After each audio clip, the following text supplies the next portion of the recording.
Hi, I'm Lisa with Unlimited Book Reviews, and today's review is for Treasure of the Abyss by Tiffany Roberts, the Kraken Book 1. You can take a look at the cover right there, very imaginative. Gives you a general idea of the book. The stats on this one, it's in the genre romance, science fiction. Ranking right now currently at number 3 under that heading. Number 18 in genetic engineering. That's kind of an interesting category, but higher ranked in there. So if you're into romance that's science fiction about genetic engineering, this is really well ranked. You would definitely like this. The series is called The Kraken, which I had never heard of Kraken before this, but it's quite a well-known thing, I guess. Number in the series, this is the first one out in this series, but it is supposed to be more to come. The length of it, 352 pages, so a good-sized story. The main characters, we have our heroine, Macy, and our hero, Jax, and it's written in the third person with point of view changes between the two of them. The book description, his treasure and his obsession. Despite her longing for the sea, Macy has clung to the safety of land for half of her life, devoting herself to her daily routine, until she agrees to go sailing with a childhood friend. Her fears come to fruition when a sudden storm capsizes their boat, rekindling her old terror. She awakens to a rescuer who is anything but human, and he refuses to let her go. Treated like a curiosity and a possession, she's desperate to go home, yet Macy is undeniably drawn to the strange creature. Can she give up her old life, her family, and friends to embrace this adventure and Jax? Her savior and her captor.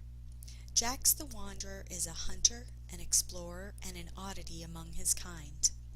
While other kraken are content near their dens, Jax is driven by a deep need to journey far and wide, discovering the unknown corners of the sea.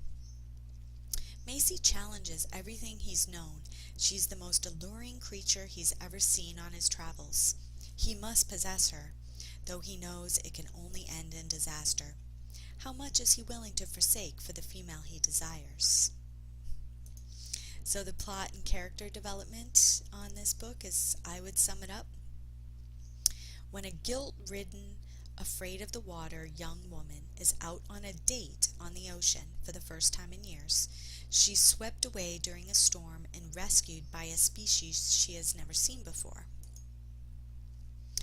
When she learns that he has no intention of letting her go back to her family because of his own fear of protecting his own people, she has to come to terms with her new life and accept that the past is over. When others learn about her, and she is integrated into their society, she must prove she is trustworthy while her and her rescuer fight for their own relationship. So that kind of sums it up. The storyline on this, definitely original. Hadn't read anything like this. Read mermaids before, and mermen. Suspense, yes. Humor, a little bit, yeah. Drama and conflict, definitely. Mystery, yes. Action, yep, there's fight scenes, the storms, all kinds of good stuff like that. Keeps it moving. The romance in it, they meet about 5% into the book. Sparks start to fly about 40% into the book. And then they end up having sex around 51% into the book. It's quite descriptive, 6 pages long. There's no other women drama, no darkness, no kink, and there's a happily ever after. So the writing in this one, the author is Tiffany Roberts. I would say the style is intermediate, written in the third person. No typos, no inconsistencies, you aren't left hanging at any point. Right now she has 8 books out, and all 8 of them are in Kindle Unlimited. So if you like her and you like her style, she's got some other stuff out there to read too. I would definitely say it was a very good book. Quotes highlighted by the readers. 35 people highlighted this. "Because you are a treasure I plucked from the sea, and you are mine." Jack said that. The weight of her words was immense. Did she understand what they meant to him? Could she possibly mean them in the way he wanted her to? It was a choosing. Despite their conflicts, despite their differences, Macy had looked upon him and decided to give herself to him.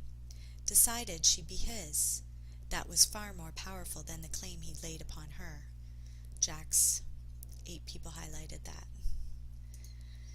So right now in the reviews department on Amazon.com, there's 160 reviews.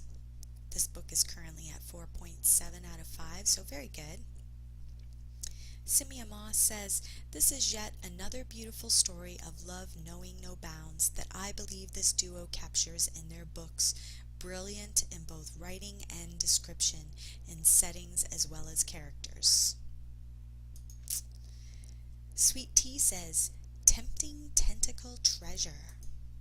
And then our one negative out there, 1 stars by Miss Katz, whose heading says 1 star. The body says, "Still struggling to read. The tentacles creeped me out." So if that's not your thing, definitely. At first, when I first started reading it too, I thought tentacles, I thought it was like, I'm thinking jellyfish, like weird tentacles kind of hanging off the bottom of them, kind of weirded me out too. But when you start to think of it as more along the lines of octopus or something along those lines, it's still weird, but different, right? So go on out and get this book and read it and leave your comments below. Don't forget to subscribe, and thanks for stopping by.